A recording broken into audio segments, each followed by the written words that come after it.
Hi, my name's Brady and I'll show you how to measure cabinet openings and how to order either single or double cabinet doors to cover those openings. We'll use a sample face frame in this exercise for the measurements, and an animation will illustrate how the cabinet doors will overlay the opening. We'll also show the formula for calculating the size of either a single door or double doors needed for that opening. Now we'll start with a single door. Measuring the width and height of the cabinet opening. The video shows this process.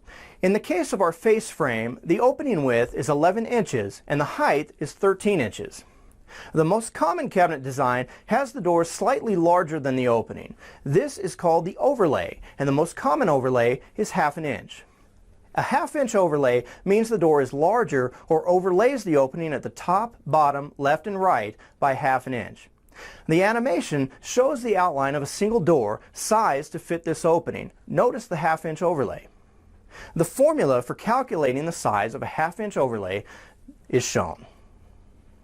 Now we'll show the outlines of double doors properly sized to cover our sample opening.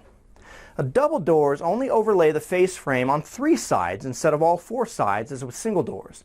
The formula for double doors is also shown. Notice that the double door formula subtracts 1/16 of an inch from the calculated width of each double door.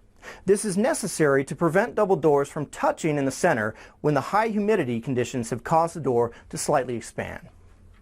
Although a ½ inch overlay is the most common, other overlays may be encountered.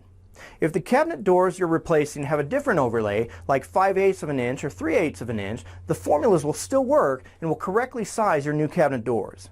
Just replace the ½ inch in the formula with the overlay that you intend to use.